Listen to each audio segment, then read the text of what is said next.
오늘 읽은 말씀을 가지고 사랑할 때 오는 행복이라는 제목으로 우리 한번 따라해 볼까요? 사랑할 때 오는 행복. 독일의 철학자이자 정신분석학자인 에릭 프롬이라는 사람은 인간은 사랑이 없이는 단 하루도 살 수 없다, 그렇게 말을 했어요. 인간은 사랑과 항상 연관이 있다는 거죠. 톨스토이라고 하는 사람은 인생에는 허다한 모순이 많이 있지만 그것을 해결하는 길은 사랑뿐이다 그랬어요. 세상 살다 보면 아이들도 그렇고 많은 모순들이 많은데 그것을 해결하는 것은 사랑뿐이다. 테레사 수녀 유명하죠. 이분도 위대한 행동은 없다. 위대한 사랑으로 행하는 작은 행동들이 있을 뿐이다. 어떻게 위대한 것을 하는 것이 아니라 사랑이 위대한 행동을 하게 한다는 겁니다. 사랑은 인간 삶에 있어서 가장 소중합니다. 또 소중한 단어고, 여러분이 안고 있는 지금의 속상함, 지금의 시험들, 여러 가지 인간관계, 여러 가지 사회생활할 때 원활하지 못한 것들, 오늘 여러분 안에 사랑이 충만하고 사랑이 회복되면 모든 인간관계, 모든 이 사회관계에서 해결점이 있다는 말씀을 하고 있는 겁니다. 오늘은 하나님과 이렇게 이웃 사랑에 대해서 우리 같이 은혜를 나누고자 하는데, 오늘 이렇게 본문에 기록된 배경을 보면 바리새인, 사두개인, 이 바리새인하고 사두개인은 앙숙이에요. 원래 사두개인은 영을 믿지 않고 부활을 믿지 않고 천사를 믿지 않습니다. 그런데 이 바리새인은 부활도 믿고 영도 믿고 천국도 천사도 다 믿어요. 그런데 이제 번갈아 가면서 바리새인이 예수님 한번 공격하고 사두개인이 또 예수님을 공격하고, 그리고 또 바리새인이 예수님을 공격하고, 예수님을 공격하는 데는 이 사단이 이 바리새인 속에서, 사두개인 속에서 역사에서 예수님을 올무에 빠뜨리려고 세금을 바치는 것이 맞습니까? 하는 것을 시작해 가지고 오늘 읽은 말씀 앞부분에 보면 어느 가정에 아들이 7이 있는데 첫째 장남이 장가를 갔어요. 그래서 장가를 갔는데 이 장가가 가고 얼마 후에 그 신랑이 죽었어요. 그래서 둘째가 형수한테 장가를 든 거야. 그래서 둘째가 형수한테 장가 들은 둘째도 죽었네. 그래서 7 다 죽었어요. 그래서 이 이야기를 누가 했느냐? 영을 믿지 않고 부활을 믿지 않는 이 사두개인이 예수님을 아주 공경에 처하게 하려고 나중에 부활하면 이 7 아들이 과연 이 부인이 하나인데 누가 그의 신랑이 되겠습니까? 라는 질문을 던집니다. 이때 예수님은 그들에게 이야기하기를 부활 후에는 시집가고 장가가는 게 없다. 그리고 부활하신 분은 살아있는 거니까 하나님은 죽은 자의 하나님이 아니라 산 자의 하나님이라, 이렇게 대답을 하니까 이 사두개인은 힘을 못 쓰는 거예요. 예수님을 공격을 해야 되는데. 그래서 이제 바리새인이 또 바톤을 이어받아서 나온 거예요. 그 바톤을 이어받아서 나온 것이 뭔가 하면 오늘 그 읽은 말씀에 보면 그 36절에 보면 선생님, 율법 중에서 어느 계명이 크니까? 율법사예요. 율법사. 율법을 너무 잘 알아요. 이 사람이 몰라서 묻는 게 아니에요. 너무너무 잘 알고 있는데 예수님을 무너뜨리려고 공격을 한 겁니다. 자, 이럴 때 여러분, 예수님의 대답은 우리 다시 한번 38절, 39절, 37절에서 39절 같이 한번 다 읽어보면 좋겠습니다. 예수께서 이르시되 네 마음을 다하고 목숨을 다하고 뜻을 다하여 주 너희 하나님을 사랑하라 하셨으니 이것이 크고 첫째 되는 계명이요 둘째도 그와 같으니 네 이웃을 네 자신같이 사랑하라 하셨으니. 자, 여러분, 오늘 이 바리새인, 사두개인 이 사람들에게 대답한 예수님의 그 말씀은 사두개인하고 바리새인들에게 이렇게 답을 주는 것도 되지만 이것을 통해서 그 당시 예수님을 믿는 예수님의 제자들과 오늘 성경을 우리가 읽고 있는 오늘 우리에게 주신 답이라고 보는 거죠. 우리에게. 그래서 결국은 예수님의 답은 뭐냐 하면 사랑이었어요. 우리에게 문제도 많고 시험도 많고 막 갈등도 오고 혼란도 오고 또 코로나 때문에 두려움도 오고 혹시 저 사람이 확진자 아닐까 의심도 오고 온갖 것들이 오늘 우리의 삶의 질을 떨어뜨리고 있는 거예요.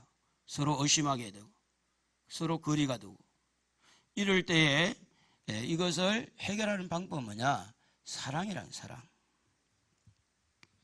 자, 하나님은 우리에게 말씀합니다. 이웃사랑 또 하나님 사랑. 왜 하나님은 우리에게 이렇게 사랑하라고 하셨을까? 그것은 저와 여러분의 행복을 위해서입니다. 행복. 여러분, 사랑하는 대상이 있다는 것은 큰 복입니다. 사랑하고 있다는 것 자체, ing, 사랑을 지금 하고 있다는 것 자체는 여러분에게 큰 복이에요. 왜냐하면 여러분에게 많은 시험도 있고 옛날에 내가 이만큼 사랑했는데 뭐 사랑도 안 받아주고 내가 이렇게 사랑을 했는데 지는 알아주지도 않고 얼마나 그런 문제가 있는데도 불구하고 지금 현재 사랑하는 대상이 있다? 지금 현재 사랑하고 있다? 그것은 여러분 지금 행복하다는 증거예요. 그래서 오늘 예수님은 우리의 행복을 위해서 하나님을 사랑하고 이웃을 사랑해야 된다. 오늘 읽은 말씀 중에 우리에게 주신 이 말씀은 이미 구약 성경에 나와 있는 말씀입니다. 하나님께서 애굽에 살았던 이스라엘 백성들을 이제 가나안 땅으로 인도하기 위해서 이렇게 출애굽을 하죠.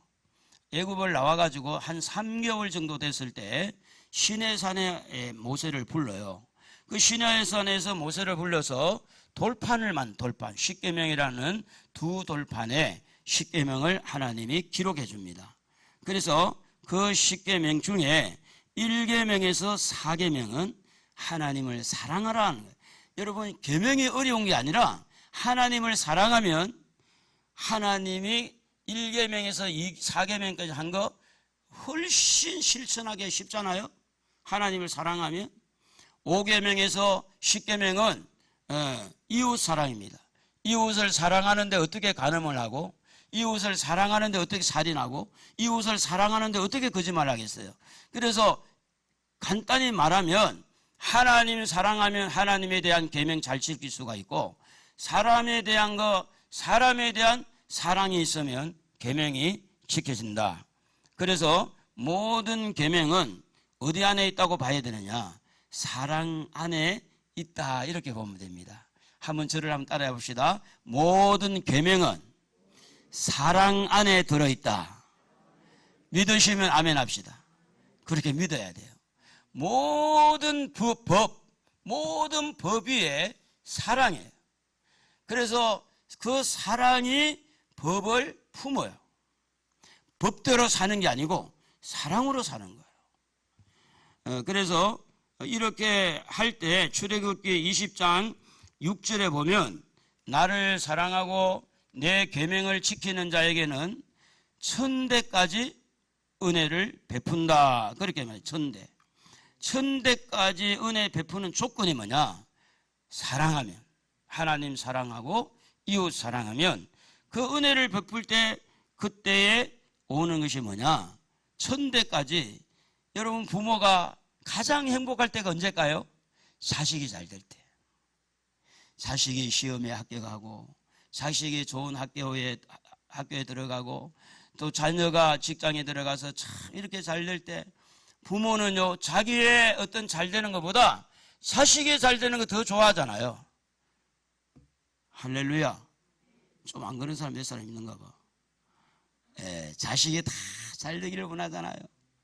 그게 뭐냐면 부모가 길을 열어놔야 돼. 1000대까지 복을 받도록 여러분이 하나님을 사랑하고 이웃을 사랑하면 자식들에게 천대까지 하나님의 은혜가 있다는 말은 뭐냐면 그 자식들이 잘 되는 것을 보고 내가 행복해진다 그 말이에요. 행복해진다. 천대까지 은혜를 베풀 때 여러분만 행복한 게 아니고 여러분의 자녀들도 행복해지는 줄로 믿습니다. 따라서 하나님께서 사랑하라고 하신 이유는 뭐냐면 우리 애와 우리의 자녀들의 행복을 위해서 하나님 사랑해라, 이웃 사랑해라. 행복에 대해서 많은 사람들이 이야기가 분분합니다. 이렇게 할 때 행복하고 저렇게 행복하는데 대부분 사람들의 생각이 가치관이 즐겁게 살면 행복하다, 권력을 가지면 행복하다, 명예를 얻으면 행복하다, 이제 이렇게 세상 사람들의 잣대는 그렇게 될 수가 있습니다. 대부분 여러분도 또 세상 사람들도 돈을 많이 벌어서 부자가 되면 행복하다 이렇게 생각을 할 수가 있을 것입니다. 그러나 여러분, 우리가 과거에 60년대, 70년대, 80년대를 거치면서 과거보다 지금 잘 살아요, 안 살아요? 잘 살잖아요. 옛날에 비하면 물론 어려운 사람도 혹 있을 수가 있지만 옛날에 비하면 지금 전체적으로 볼 때 잘 살고 있죠. 그러면 그때보다 행복의 지수가 높아야 돼요, 낮아야 돼요? 그때보다 높나요? 어떻게 보면 그때보다 낮은 사람들이 참 많습니다. 그래서 우리나라 작년에 행복지수가 54위, 몇 계단 올라왔지만 54위. 핀란드가 1위라고요. 핀란드 행복지수. 여러분, 지금 말씀한 대로 권력 있고 명예 있고 부가 있고 또 때로는 이 즐겁게 산다고 해서 그 행복이 오래 가지를 못해요. 오래 가지를 못해요. 우리 여기 힐스테이터 아파트 개발하기 전에 우리 영선이 영미 자매가 목사님 어릴 때 초등학교 5학년 때인가 목사님 재래식 화장실만 안 가도 난 너무너무 행복하겠어요 그러는 거예요. 그래서 이제 아파트가 개발되고 지금 재래식이 없어지고 뭐가 됐어요? 아파트마다 지금은 수세식 다 됐잖아요. 그 행복이 얼마나 갔어요? 그게 막 평생 울어먹나요? 안 그렇다는 거예요. 안 그렇다는 거예요. 즐겁게 사는 거 너무 감사하죠. 권력 있는 거, 명예 있는 거, 부가 있는 거 다 좋죠. 그러나 그것은 행복을 위한 하나의 어떤 요인은 될지라도 그것 자체가 우리에게 행복을 주는 것은 아니라는 겁니다. 그러므로 즐겁게 사는 것도 얼마 지나고 나면 허무해진다는 것은 개그맨들이 그렇게 웃기고 나서 집에 가서는 말도 한마디 안 하고 오히려 개그맨들이 허해가지고 허전해가지고 오히려 우울증에 빠진 사람도 있고. 여러분, 1등을 관리하기가 쉬워요? 중간을 관리하기가, 꼴등이 관리하기 쉬워요? 중간이나 꼴등 관리할 필요도 별로 없어. 그런데 1등은 다음 달에도 1등 해야 되는데 또 2학년 올라가서도 1등 해야 되는데 1등이 가지고 있는 스트레스가 얼마나 많은지 아세요? 그래서 1등보다는 2등이 좀 나을 때가 있어. 왜냐하면 1등은 항상 그걸 유지하려고 하다 보니까 마음이 항상 쫓기게 되는 거죠. 그러므로 이렇게 즐겁게 사는 사람도 뒤를 돌아보면 허전해지고 허무해지고 어떤 부가 있어도 어떤 그런 명예가 있어도 그 속에 비어있는 공간, 그 마음 한쪽 구석에 만족해지지 않는 그 공간은 채울 수 없어서 우리가 허전함을 느낄 수밖에 없다고 하는 겁니다. 그러므로 아무리 부유해도 부한 것이 생활에 유익은 주지만 그것이 행복의 기준은 아니다. 따라합시다. 행복의 기준은 아니다. 그러면 여러분 이렇게 하면은 아니다, 아니다, 아니다 세 번 해야지 돼요. 행복의 기준은 아니다. 잘 설득이 안 될 텐데 한 번 더 해봅시다. 그것이 행복의 기준은 아니다. 아니다, 아니다, 아니다 자꾸 설득을 해야 돼요. 이래 놔도 도돌이가 돼가지고 집에 가면 또 그냥 그렇게 해서 맨날 문제가 생기는 것이 우리 인생일 수가 있습니다. 여러분 왜 대기업의 이런 사람들이 자살을 할까요? 돈이 없어서 자살하나요? 어젠가 그저께인가 18일이죠? 18일인가? 아니지. 24일인가? 오늘 24일이네. 노무현 대통령 11주기라고 그러잖아요. 11주기. 대통령을 했음에도 불구하고 그 뒷산에 가서 자살한 건 뭐 때문에 자살하나요? 권력을 가지고 있고 명예를 가지고 있으면 행복해야 되는데. 그런데도 우리는 속아요. 다른 사람이 다 그렇게 갔을 때 저런 문제가 있고 이런 문제가 있음에도 불구하고 우리가 정직하지 않다는 거예요. 양심적이지 않다는 거예요. 우리의 마음이 더러워지니까 결국은 다른 사람이 다 거리를 가서 솔로몬까지도 헛되고 헛되니 헤아려서 수고하는 모든 것이 헛되다고 했음에도 불구하고 우리는 끊임없이 그 길을 가려고 그러는 거예요. 그러므로 한 번 더 따라야 돼요. 행복의 기준은 그것이 아니다. 그것 중에 명예, 부, 권세, 돈 그거예요. 행복의 기준은 그것이 아니다. 집에 가서도 아니다 막 이렇게 소리 질러야 돼요. 정신 바짝 차리고 아니다 기죽지 말고. 사람은 왜 그럴까? 사람을 연구를 해보세요. 218개에서 한 222개 정도 뼈를 가지고 있고, 이 사람을 연구해보면 사람의 어떤 그런 비누 몇 장, 못 몇 개, 이 사람의 안에 있는 물질이 얼마 안 돼요. 돈을 같이 하면. 그래 사람은 모든 세계를 움직이고 하늘을 날고 바다를 가고 놀라운 건물을 짓고 사람이 놀라워요. 사람 안에는 뭐가 있느냐? 영혼이 담겨 있어요. 사람 안에는 생각이 있어요. 사람은요, 무한한 가능성을 가지고 있는 것이 사람입니다. 무한한 가능성을 가지고 있다는 것은 눈에 보이는 몇 가지 그런 조건으로 만족할 만한 그런 사람이 아니다는 거예요. 사람은 가지고 있는 것이 이것이면 되겠다고, 1억이면 되겠다고, 2억이면 되겠다고, 그걸로 만족할 수가 없는 것이 사람입니다. 그렇기 때문에 사람은 육신만 가지고 행복의 어떤 정의를 내려볼 수가 없어요. 육신적으로는 다 잘 돼 있지만 영적으로 볼 때 그 사람이 완전히 거지가 될 수 있잖아요. 육신적으로는 다른 사람에 비하면 거지 같지만 영적으로는 부자가 될 수 있잖아요. 그렇기 때문에 행복의 기준은 그런 세상이 요구하는 것이 아니다. 그래서 성경은 요한 3서 1장 2절에 보면 뭐라고 그래야 되냐면, 사랑하는 자여 네 영혼이 잘된 같이 이래 돼 있어요. 네 영혼이 먼저 잘된, 영혼이 잘된 같이 범사가 잘되고 강건해지기를 내가 간구한다. 그러므로 영혼이 잘 될 때 마음이 만족이 돼요. 영혼이 안정이 돼요.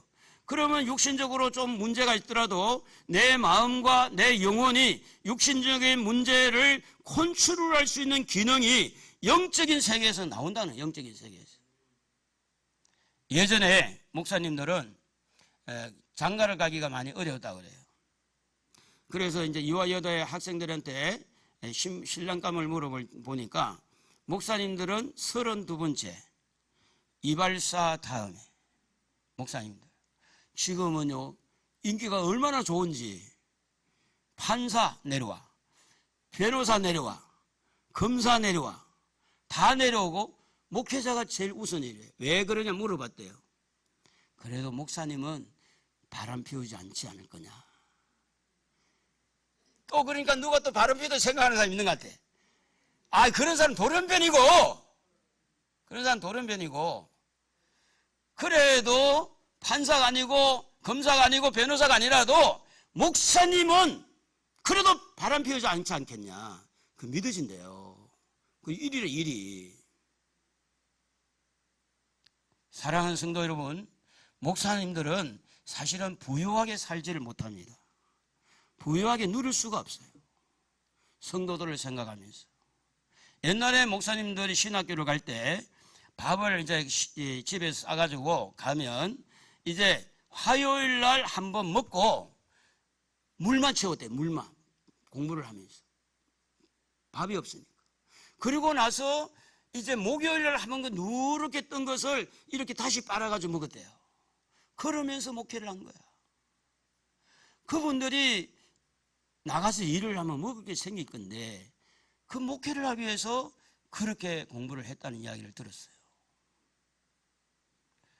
저도 개척을 하고 어디 갈 차비가 없어가지고 지금도 기억하는데 우리 장모님이 올라오셔가지고 허리띠에 이렇게 줌치에 있던 돈을 꼬개꼬개 하는 걸 그 1,000원짜리 내가 받은 거 저는 평생 잊을 수가 없어요. 반찬이 없어서 간장만 갖고 밥 먹은 적도 있어요. 그러면 그분들이 신학을 하고 신학교를 해서 가서 이렇게 목사가 되고 선교사가 되고 이런 분들이 그들이 만약에 불행하다면 그 일을 안 하겠죠. 나름대로 그분들은 그것이 행복이에요. 남들이 볼 때는 불행해 보이도. 사랑하는 성도 여러분, 여러분의 영혼이 잘 되기를 축복합니다. 여러분이 영혼이 성장하고 발전해서 여러분의 육신의 삶을 컨트롤할 수 있는 능력도 여러분이 일어나기를 바랍니다. 영혼이 잘된 같이 범사가 잘 되고 강건해지는 것.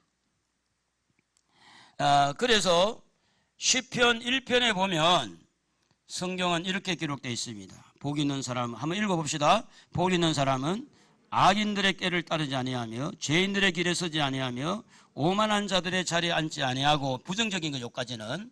그런 긍정적으로 보세요. 2절 오직 여호와의 율법을 절구하여 그 율법을 주야로 묵상한다 그랬죠. 묵상하는 사람. 여러분 묵상이라는 게 굉장히 중요한 겁니다. 어떤 사람은 스트레스가 쌓여가지고 늘 그 생각 때문에 스트레스 쌓이는 거예요. 지가 말이지 잘나지도 못했는데 나를 뭐해 무시해 두고 보자 이러면서 늘 그 생각을 하고 억울하고 분하고 이러면서 스트레스 받는 경우가 있어요. 그런데 하나님의 말씀을 묵상하니까 그러면 안 돼. 하나님의 말씀을 묵상하니까 원수를 사랑해. 하나님의 말씀을 묵상하니까 네가 먼저 용서해. 하나님의 말씀을 묵상하니까 예수님도 그랬잖아. 하나님 말씀을 묵상하니까 소화가 되는 거예요. 이해가 되는 거예요. 스트레스가 날아가는 거예요. 그러므로 복 있는 사람은요 악인들이 가는 길을 안 가는 거예요. 그리고 여호와의 말씀을 주야로 묵상하는 것이 바로 복 있는 사람인데 이 복이라는 단어를 보면 에세르라는 단어인데 히브리어입니다. 행복, 복, 지복, 지속적으로 일어나는 복을 여기에 복 있는 것이라고 그렇게 말하고 있습니다. 그러므로 복 있는 사람은요 행복을 이미 자기가 가지고 있는데 성경에서 행복은 하나님의 말씀을 주야로 묵상하고 그 말씀을 지키는 자. 그래서 여러분 사랑은 우리의 행복을 위해서 있는 줄로 믿습니다. 사랑할 때. 그래서 세상의 모든 트로트라든지 유행가를 보면 사랑이 빠진 게 별로 없어요. 사랑을 노래하잖아요. 그래서 행복한 사람은 어떤 사람인가 하면 하나님의 말씀, 하나님의 계명을 절구하고 묵상하면서 살아가는 사람을 행복하다. 그러므로 여러분은 행복한 자입니다. 따라합시다. 나는 행복하다. 노래도 그런 노래 있잖아요. 나는 행복합니다. 윤한기 목사님 불렀는 거 모르겠는데 여러분 하나님 말씀을 묵상하면 행복이 와요. 그리고 그 말씀을 지킬 때 행복이 온다. 그러므로 말씀을 절구하시고 그 말씀을 묵상하시기를 바랍니다. 그리스 철학자 중에 데모크리스토스라는 이 사람은 뭐라고 말했냐면 사람의 행복은 명예나 돈에 의하는 것이 아니고 올바른 마음으로 사랑을 베풀 때 비로소 찾을 수 있다. 이런 말을 했어요. 수바이츠라고 하는 분은 진정으로 행복해지려는 사람은 남을 섬기는 방법을 발견한 사람이다. 여러분 남을 섬기려고 할 때는요 사랑이 있으면 섬겨져요. 사랑이 있으면. 사람의 행복은요 우리가 대부분 사람들이 요구하는 돈, 명예, 권세, 이 부에 있는 게 아니라 정말 내가 누구를 사랑하고 있는지. 근데 여러분 자녀를 지금 다 사랑하죠? 상처를 많이 받았구만. 부모를 많이 사랑하죠? 자식들을 많이 사랑하죠?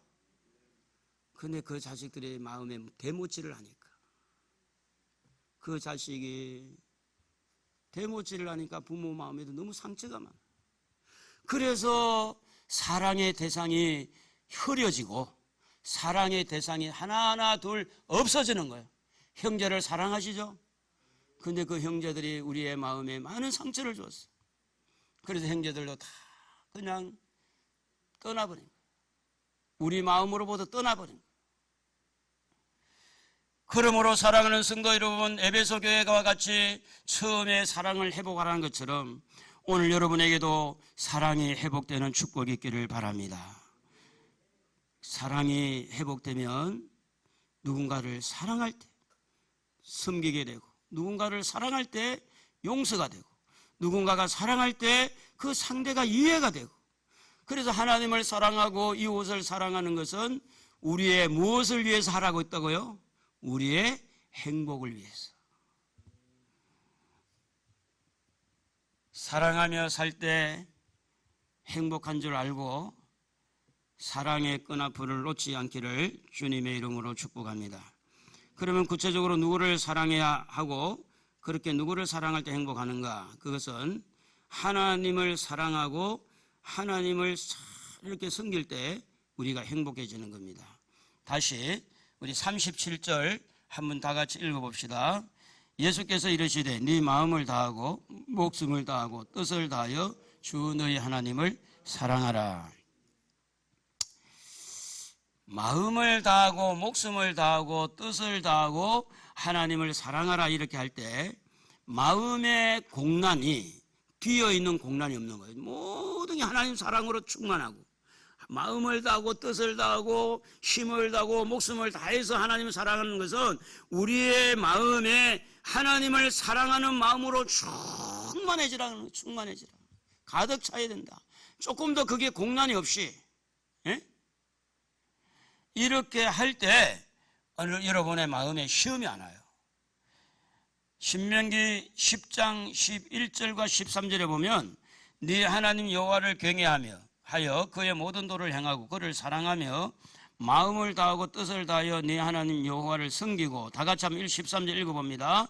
내가 오늘 네 행복을 위하여 네게 명하는 여호와의 명령과 규례를 지킬 것이 아니냐.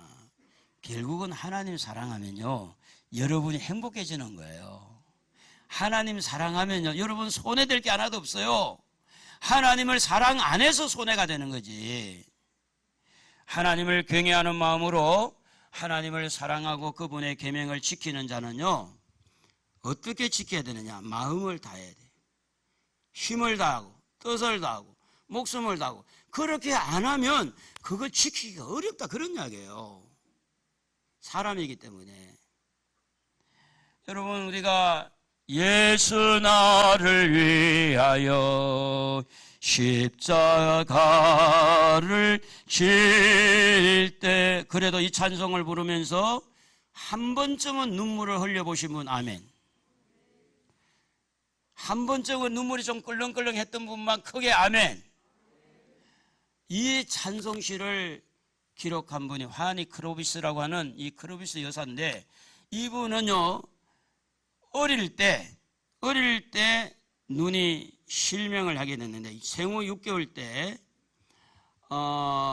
그 의사의 실수로 인해 가지고, 의사의 미숙으로 인해 가지고 눈이 실명이 됐어요. 그래서 95세까지 맹인으로 평생 살았는데, 이분은 어느 날 예수님, 하나님께서 자기를 너무 사랑한다는 걸 느꼈다고 그래요. 하나님의 사랑을 느끼고, 그러면서 그가 그 사랑에 도취돼 가지고 한 번도 원망하거나 불평하지 않고 하나님 나를 너무 사랑한다는 걸 알고 그 사랑에 이제 사랑하는 거기에 대해서 답을 쓰는 것이 이 화니 크로스비라고 하는 이 여인이 8,000곡이라는 가사를 썼어요. 8,000곡. 그 중에 예수를 나의 구주 삼고 나의 갈 길 다가도록 예수 인도하시니, 이런 이제 가사를 쓰신 분이 크로스비라고 하는 분인데, 이분이 어디서 그런 일을 할 수 있었느냐? 하나님의 사랑을 느낄 때. 여러분, 하나님을 사랑하는 것은요, 하나님의 사랑을 먼저 받아야 돼. 하나님의 은혜를 입어야 돼. 말로만 사랑이 안 되잖아요. 근데 그분이 여러분을 너무너무 사랑하면 여러분도 그 사랑에 녹아서 나도 주님을 사랑하겠습니다. 하나님이 예수님을 이 땅에 보내주신 것은 하나님이 저와 여러분을 사랑하기 때문에 보내신 줄로 믿습니다. 그 사랑을 느끼세요. 여러분 자녀들을 보면서 하나님의 사랑을 느끼세요. 여러분의 건강의 상태를 보면서 하나님의 사랑을 느끼세요. 시험을 이기면서 하나님의 사랑을 느끼세요. 그러면 여러분이 그분의 사랑에 감동이 되어서 하나님을 사랑하는 마음을 열 수가 있습니다. 그렇습니다. 하나님 우리의 행복을 위해서 사랑하라고 하셨습니다. 하나님과 사랑으로 뭉쳐지고 사랑으로 살 때 우리는 행복해질 줄로 믿습니다. 그리고 누구를 사랑하라 합니까? 네 이웃을 네 몸같이 사랑하라. 39절에 네 이웃을 네 자신같이 사랑하라, 이 말씀은 우리가 삶이라는 그렇잖아요. 항상 이웃과 부딪히잖아요. 부부도 이웃이고 자녀도 이웃이고 부모도 이웃인데 항상 사람과 부딪히며 살거든요. 그런데 그 사람들이 문제가 많던가요, 없던가요? 문제가 좀 많을걸요. 여러분도 문제가 많죠? 저도 문제가 많고.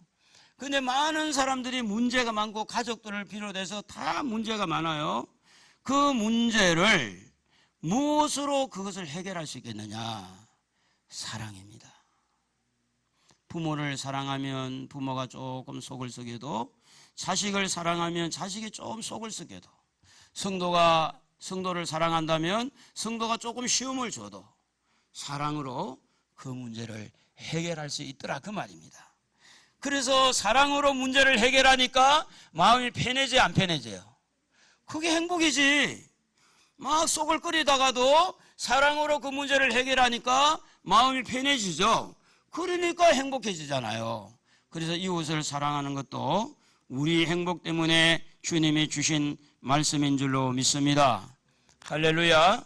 그래서 어디에서든지 이 사랑이 있는 곳에 행복한데, 요한복음 15장 12절에 보면 내가 너희를 사랑한 것 같이 너희도 서로 사랑하라 하는 이것이다 그랬어요. 요한복음 15장 11절에 보면 그렇게 하면 내 기쁨이 너희 안에 있어 너희 기쁨이 충만하게 하려 함이라. 사랑할 때 평안해지고 사랑을 나눌 때 기쁨이 충만해지고, 그럼 그게 행복이죠. 그러므로 이웃을 사랑하러 하는 것은 여러분의 가정부터 사랑하시기를 바랍니다. 그럼 여러분 이제 아멘을 좀 잘해봐요. 부모를 사랑하십시오. 자녀를 사랑하십시오. 형제를 사랑하십시오. 그러면 여러분 가정은 행복해질 겁니다. 욕심 때문에 부모가 돼가지고 그래야 되겠습니까? 이놈의 자식아, 내가 너를 어떻게 키웠는데 자식이 돼가지고 그러면 되냐? 아니, 오빠가 돼 그러면 돼? 아니, 언니가 돼 그래 욕심 부리면 되냐고. 그렇게 문제를 토시를 달고 따져본들 해결이 되지 않습니다. 문제를 일으키는 오빠를 사랑으로 끌어안으세요. 문제가 있는 부모님을 사랑으로 끌어안으세요. 엄마도 많이 힘들었죠. 엄마도 상처가 있어 그런 건데, 오빠도 언니도 누나도 그 사회생활하며 많은 상처 때문에 그 상처를 가지고 가정에 와서 조금 이렇게 모난 모습을 볼 때 너 왜 그러냐? 왜 그래? 갑자기 왜 돌변해? 이러면서 우리가 법과 법을 따지면 가정이 불행해져요. 여러분, 가정은요 사랑의 용광로가 돼야 될 줄로 믿습니다. 여러분이 불씨가 되기를 바랍니다. 남편을 사랑하세요. 아내를 사랑하세요. 문제가 사라집니다. 그러면서 가정이 행복해진다 그 말입니다. 할렐루야. 그래서 영국 속담에 하루가 행복하려면 이발을 하고 일주일이 행복하려면 여행을 하고 한 달이 행복하려면 새 집을 사고 1년이 행복하려면 결혼을 하고 평생을 행복하려면 뭘 해야 되겠어요? 사랑해야 된다. 사랑할 때 평생 행복해요. 평생. 여러분 평생 행복하기를 주의 이름으로 축복합니다. 평생 행복하기 위해서 뚜껑을 열고 오늘부터 출발하십시다. 따라합시다. 사랑합니다. 사랑합니다. 사랑합니다. 누구도 사랑해야 돼요? 원수도 사랑하는 거예요. 미운 사람도 사랑하는 거예요. 내 속에 못질을 하는 사람도 사랑하는 거예요. 그래야 완벽한 사랑이 되는 거예요. 메뚜기처럼 뛰어다니면서 사랑을 나누지 말고 어디든지 누구든지 그렇게 할 때 여러분은 평생에 행복한 삶이 이루어질 줄로 믿습니다. 오늘 주님은 말씀합니다. 마음을 다하고 목숨을 다하고 뜻을 다하여 하나님 사랑하고 네 몸과 같이 네 이웃을 사랑하라. 무엇 때문에? 우리의 행복 때문에. 한 남자가 있었어요. 딴 결혼을 했어요. 응애 이쁜 딸을 낳았어요. 그런데 이 부인은 너무너무 가정적이에요. 놀러 가지도 않고 외식도 안 하고 그저 전략도 하고 가정을 충실하게 내조를 하는 분입니다. 남편은 사업을 크게 해서 돈도 잘 법니다. 그래서 이 남자가 아내 보고 좀 이제 우리 레벨에 맞게끔 좀 이렇게 좀 누리고 살자. 그런데 그 아내는 너무 답답했습니다. 어느 날 이 남편에게 다른 여자가 눈에 들어옵니다. 바람을 피웁니다. 어린 아이를 버리고 부인을 조강진처를 버리고 둘째 부인을 맞이해서 또 딴 결혼을 합니다. 그리고 나서 거기에서 두 아들을 낳았어요. 그런데 하던 사업이 기울어지고 사업이 망했습니다. 사업이 망하니까 둘째 부인을 통해 낳은 두 아들이 아버지를 배척합니다. 쫓겨났어요. 알거지가 되고 노숙자가 됐어요.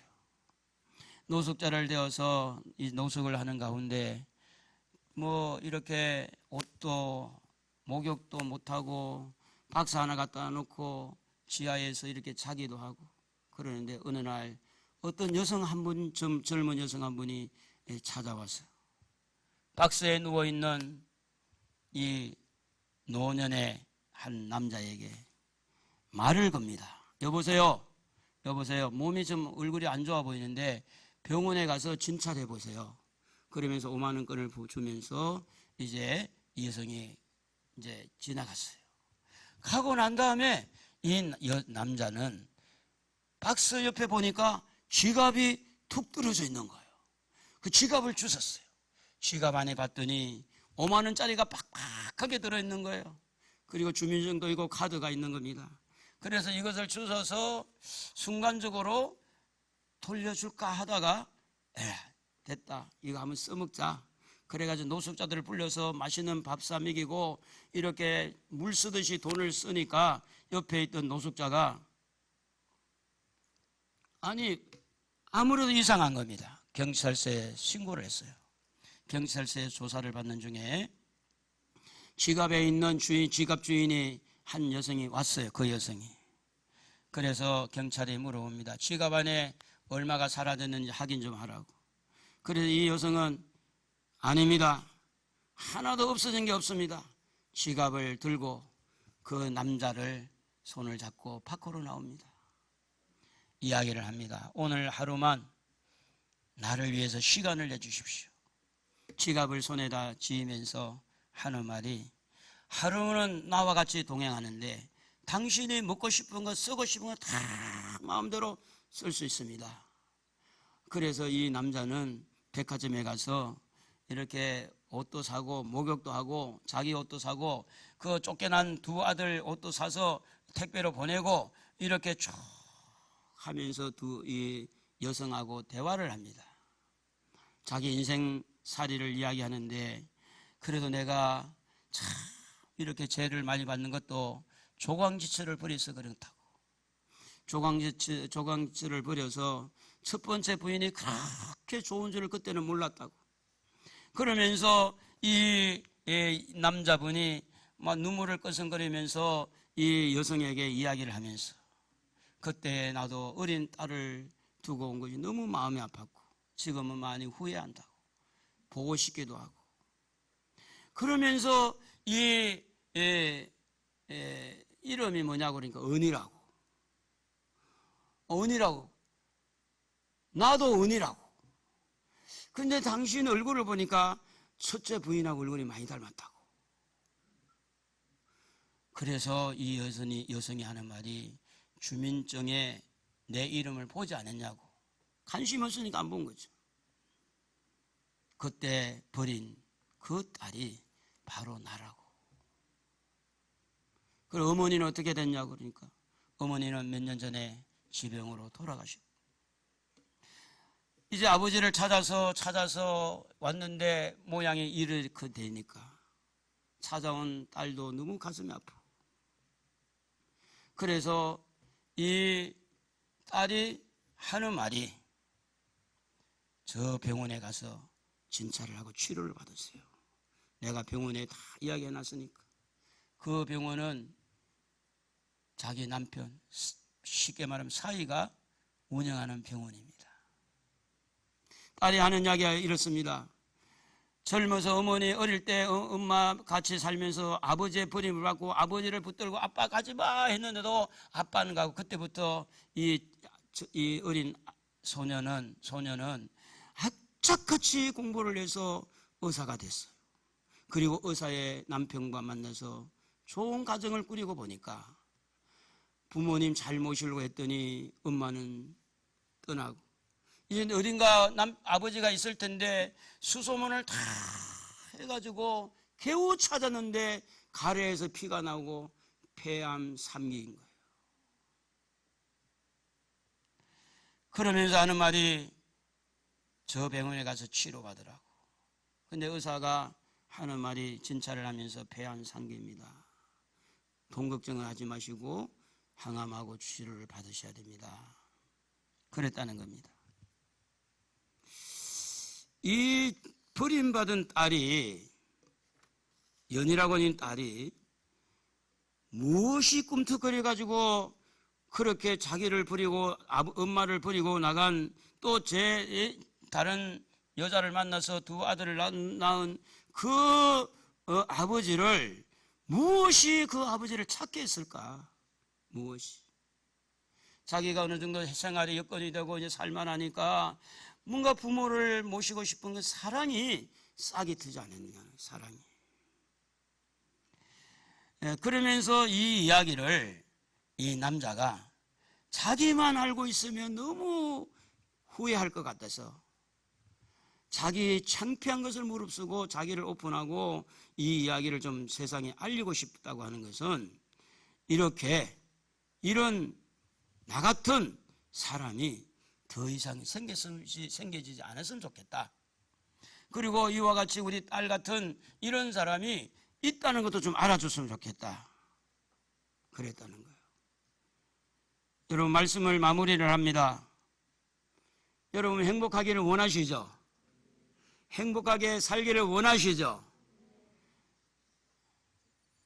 지금은 행복한지 안 한지는 제가 안 물어보겠어요. 그러나 우리는 행복을 향해 달려갑시다. 하나님을 사랑합시다. 그리고 이웃을 사랑합시다. 사랑 안에 행복이 들어있어요.